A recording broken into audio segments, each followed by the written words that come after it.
This is a city of synonymous with innovation and breaking barriers, where collaboration and coming together have always been key to unlocking our potential.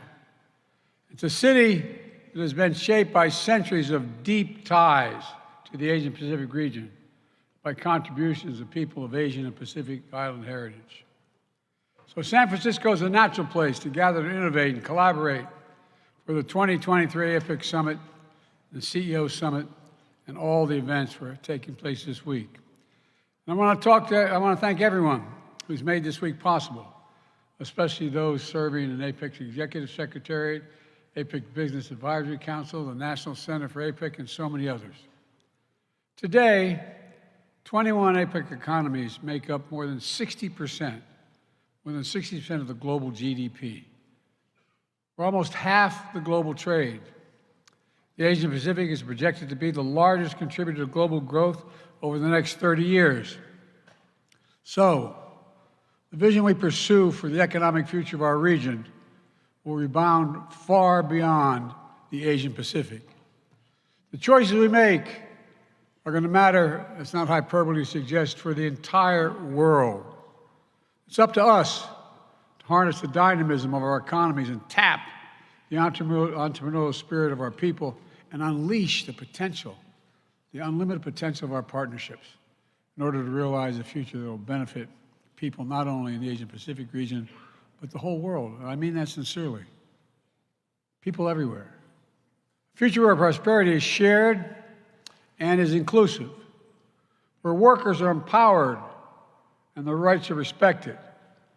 Our economies are sustainable and resilient, and the bridges that connect our people open a golden gate of opportunity to create lives of hope. Just lives of hope. Most people are just hope. You know, it's been my approach here in the United States from the moment my administration took office.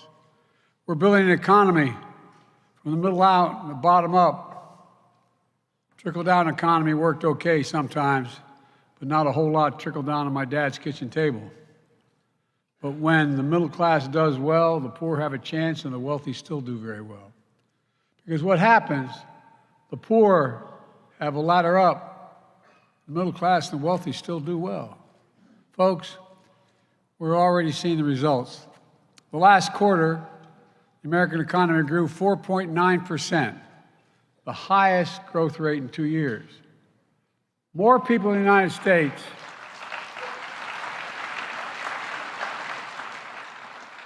because of many of you sitting there, the CEOs. Let's give credit where it's due. More people in the United States are in the workforce today than any time in American history. Our unemployment has been under 4% for 21 straight months. Inflation has come down by 65%, more to do. We now have the lowest inflation rate of any advanced economy in the world.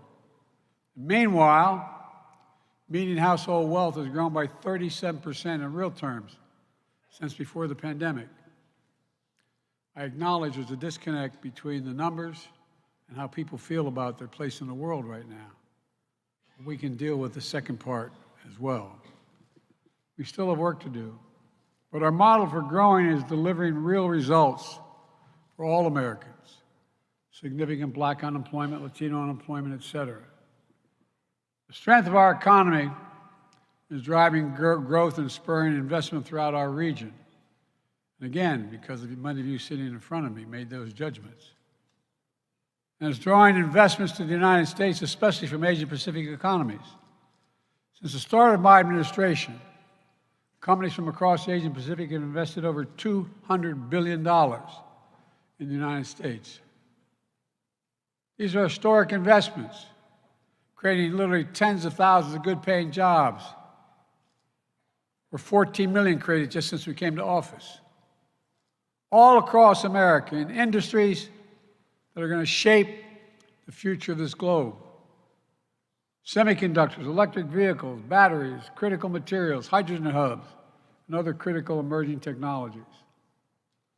I've long said it's never been a good bet to bet against the American people. Never. No, I mean it. Think about it. It's never been a good bet. And we're proving it once more.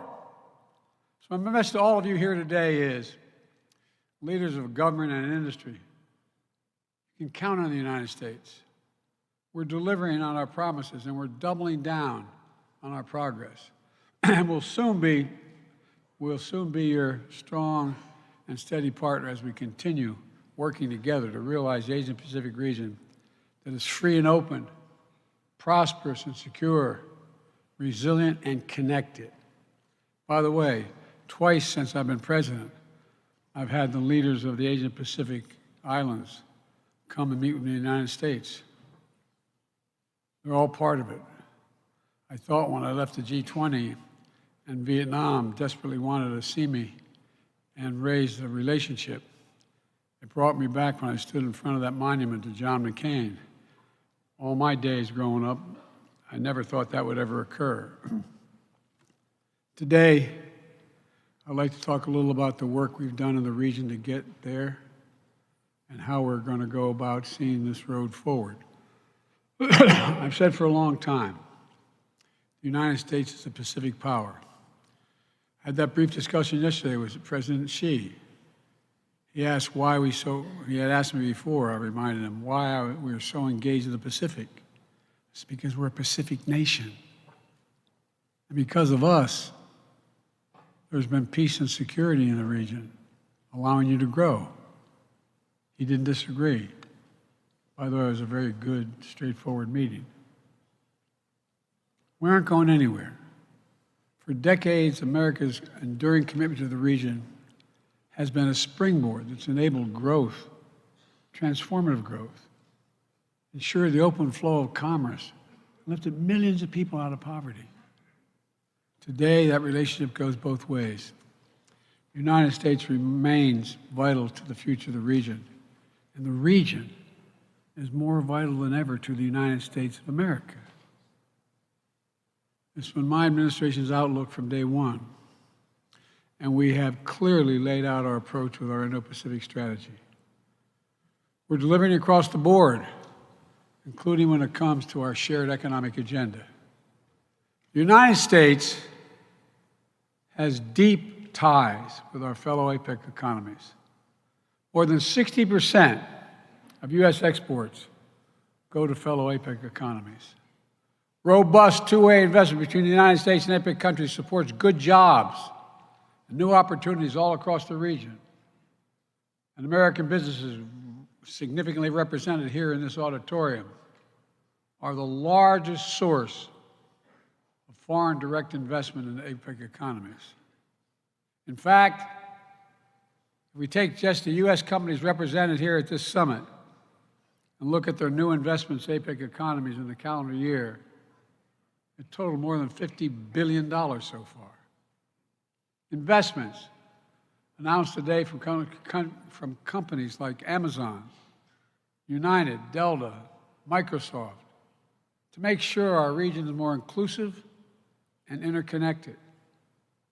Investments announced today from companies like Boeing, Apple, Flexport, Pepsi-Cola, or Pepsi Company, I should say, to make our economies greener and more sustainable. Investments today from companies like IBM, Organon, Visa. Look, they make our region more resilient. They all make it more secure. Here in this world-renowned hub of innovation, leading tech companies like Anthropic,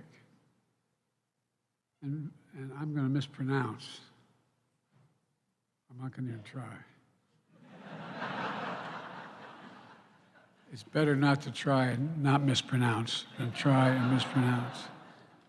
The point is, small and medium-sized businesses and startups are getting into action as well.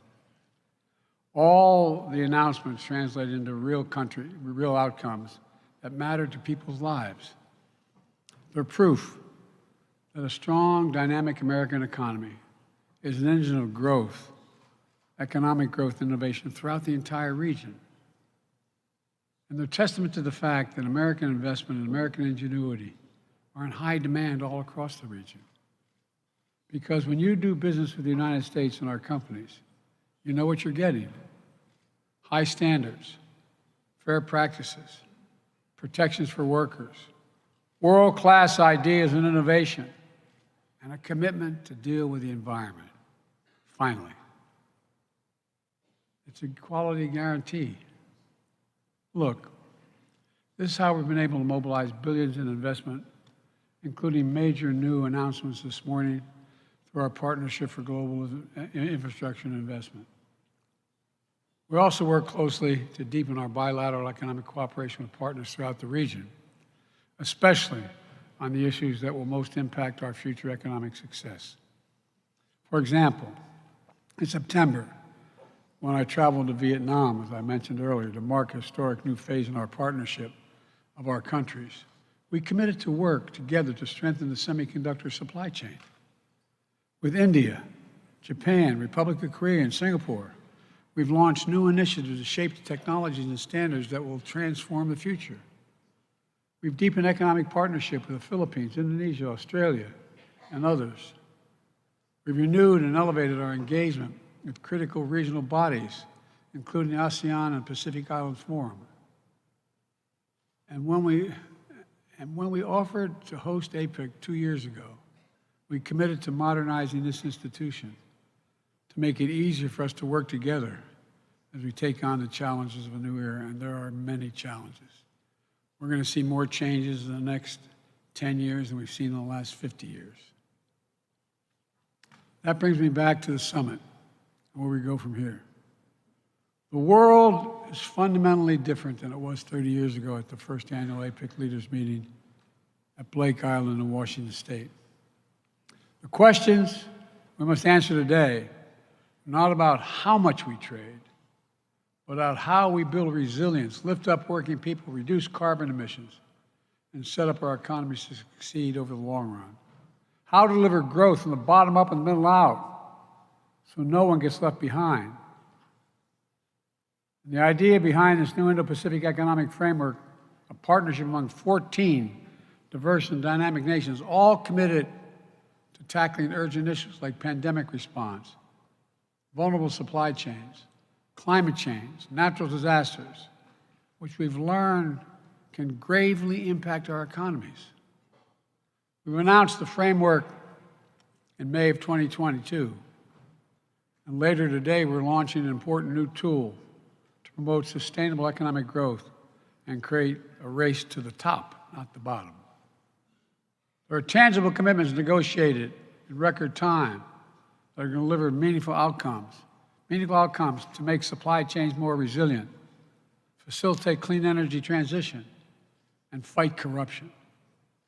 For example, our new supply chain agreement will allow us to better monitor for supply chain challenges before they become the kind of full-scale disruptions we saw during the COVID-19 pandemic, and ensure we're better prepared to shift and adapt when disruptions do occur, and they will. I know you all know better than I, our work is not yet done. This framework will be a platform for ongoing economic cooperation, and we will continue working to better facilitate high-standard trade that advances workers' rights with strong enforcement of labor standards. And at every step, we have upheld our commitment to unions. Each of the framework pillars includes strong pro-labor outcomes that will benefit workers of all economies. It's critical to building a stronger, fairer, more resilient economy for families across the Indo-Pacific. This week, my administration has launched our new global labor strategy to ensure that workers' rights are the centerpiece for economic strategy internationally as well as domestically. That's a primary concern to me. Last week in Illinois, I congratulated the UAW on their record contract with the big 3 U.S. auto companies. The contracts can lead to thousands of new jobs, billions of dollars in planned investment to keep American auto industry strong and competitive. And I urge any company investing in America to enter into partnerships with the most highly skilled, dedicated, and engaged workers anywhere in the world, American labor. And folks, I asked the Treasury Department to do a study. When labor does well, what does that do to people, all other non-labor folks around the country? Everyone benefits. And by the way, the reason many of you use labor is because they're the best workers in the world. Union. It's not like you show up one day and say, I want to be an electrician. You show up one day and say, you got 5 years to practice. And then you get a card. I'm also intent on responsibly managing the competition between the United States and the People's Republic of China. That's what we talked a little bit about yesterday, President Xi and I. That's what the world expects of us. And I promise you that's what we're doing. I met with Xi yesterday, leader to leader, to make sure there's no miscommunication between us. As always, and I've met with him more than any other world leader because when I was vice president, it was concluded that I should get to know him. It wasn't inappropriate for the President of the United States to be meeting with the Vice President. We've had, prior to this, 68 hours of private meetings, just he and I, each with a simultaneous interpreter. Our discussions have always been candid and constructive. I again emphasize to President Xi that the United States does not seek conflict. And yesterday, we announced resumption of military-to-military communication channels to reduce the risk of accidental miscalculation. And it exists.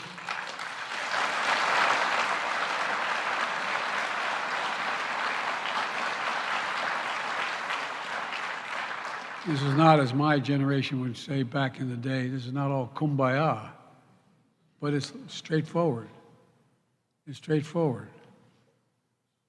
We have real differences with Beijing when it comes to maintaining fair and level economic playing field and protecting your intellectual property. We're going to continue to address them with smart policies and strong diplomacy. We've also taken targeted action to protect our vital national security interest. Let me be clear. We are de-risking and diversifying our economic relationship with the PRC, not decoupling. Not decoupling. We'll be firm, standing up for our values and our interests. And I was very straightforward, as he was with me yesterday. At the same time, on critical global issues such as climate, AI, counter-narcotics, where it makes sense to work together, we've committed to work together. We're going to continue our commitment to diplomacy, to avoid surprises, and prevent misunderstandings. A stable relationship between the world's two largest economies is not merely good for the two economies, but for the world. A stable relationship. It's good for everyone.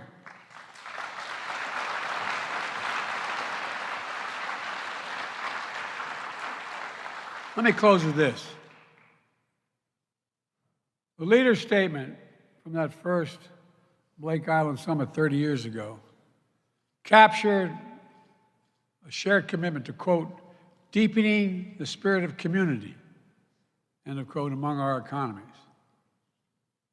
For all that has changed over the past 3 decades, we have to continue to summon the spirit of community to meet the challenges of today and to seize the enormous possibilities that exist.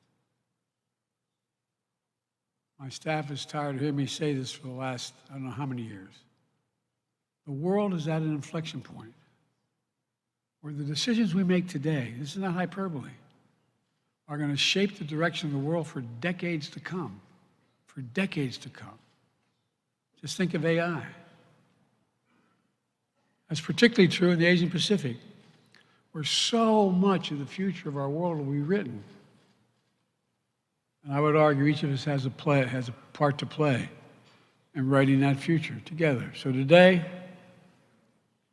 I challenge all of us to measure our successes not based on the bottom line of our balance sheets, but with the lives we lift up through investment, the potential we unleash with our innovation, and the ability to continue to talk with one another. Let's build a global economy where everyone has a chance to succeed and workers have a fair shot, a fair share of the value they create. The United States is stepping up because of many of you in this room. We're not talking the talk, we're backing it up with commitments. You're going to see us follow through. So I want to thank you again for joining us in San Francisco. Thank you for your commitment to APEC and the future of the Asia-Pacific region. And thank you for everything you've already done to make this summit a success. We can do more. God bless you all. Thank you.